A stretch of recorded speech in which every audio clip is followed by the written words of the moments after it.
So Steve, when did you start working at the zoo?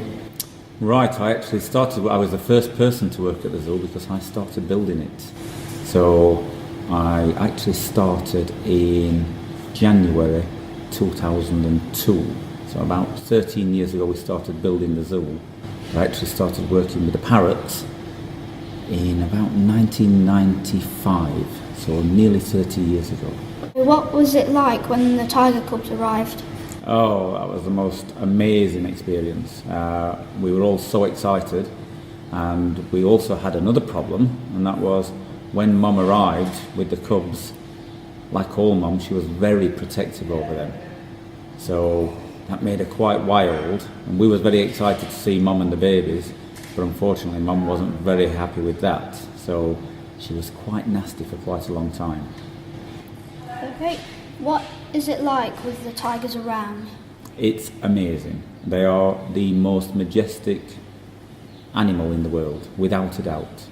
And because they are what they call number one on the food chain, so that means they're right up here and they don't have any predators, so nothing can beat a tiger.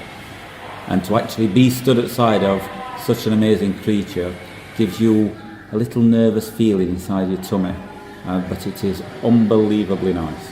What foods do they eat? Right, when they very first started, Mum has to have a lot of fatty foods because she needs to actually burn off a lot of calories, and also she's feeding the babies.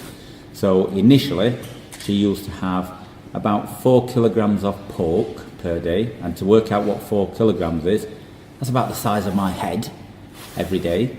And then she would have 2 days of that, and then she'd have 1 day of steak, 1 day of liver, and then she'd have 1 day where she didn't eat at all, because what tigers are is they're carnivores. So carnivores sounds a little strange, but what they are is they fast or feast.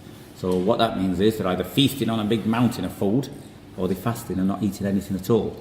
So on that day we would just give them bones with little bits of meat on them, and the idea of that is, although they're hungry but they're not really bothered about eating too much, they will play about with the bones, and that will make their gums and their teeth very strong. And then on the final day, you might not like this, but they also have to have horse meat, because that's really, really high in protein. And the babies, they had milk from the mum, and they used to get fed 4 times a day. But then as they started eating small amounts of meat from me, then they stopped drinking as much milk from their mum. And where now I have to do all the work, so Mum probably feeds them once every 2 days, and I have to feed them every day now. So I'm now classed as their chef.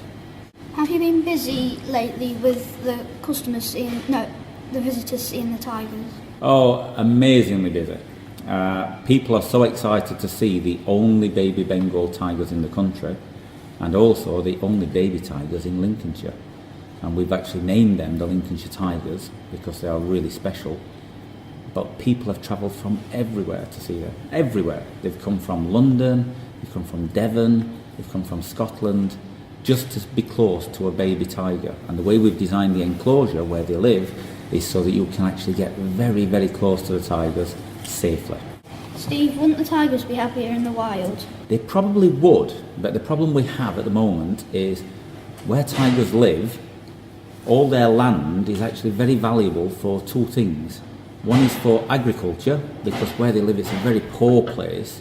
So what they're doing is they're knocking a lot of trees down to plant a lot of plants so they can create food.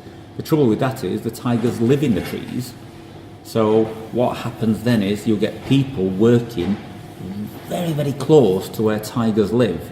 And unfortunately that means that we end up with tigers attacking people. Now, if one tiger attacks one person, you think, well, that's okay, they've encroached on their land. But it doesn't work that way where they live, because they're very poor, these people. So they all get a big gang up together and go and try to hunt as many tigers as possible. Now, to give you an idea of that, just before you was born, there was probably about 20,000 tigers in and around the Bengal, where our tigers come from. However, now there's probably less than 1,500 there, and they're dying out very quickly. So what we have to do is 2 things. We have to keep a captive population, which means keeping animals that should be in the wild actually in a zoo or a park. That will actually secure their future. But also, it also gives us a good excuse to speak to journalists like yourself and tell them all about the tigers. So you'll then print it, or you'll show your television programmes, which will then teach people that these animals need a lot of help. And without us doing that, no one would ever know what's happening to them in the wild. So yes, the wild is an absolute fabulous place, but only if it's safe. We can offer them a really safe place until such a time as we don't need them in captivity. So Steve, what's the future for the Parrot Zoo and its future name? Right, that's always, believe it or not, we have this conversation quite regular, because I'm sure you'll have heard the radio and there's more than just parrots at the Parrot Zoo. But what we've got to look at now is, will that put people off coming? Will they just think, well, there is only parrots there, and when they get home away from the caravan and they go back home to their house and say, did you see the tigers? And I say, oh, we didn't know there was tigers there. We just thought it was a parrot zoo. So now we're actually looking at, I'm going to give you an exclusive, because nobody knows about this, right? And I'm hoping you're not going to tell everybody, right? But we're actually going to be called the Lincolnshire Wildlife Park. And the Lincolnshire Wildlife Park is going to be home to the Lincolnshire Tigers and the National Parrot Sanctuary. The National Parrot Sanctuary is the biggest parrot rescue in the world, and by the time we've got all our tigers, because we've got a lot more to come, we will be the biggest collection of tigers in the country. So Lincolnshire Wildlife Park is probably what we're going to be called.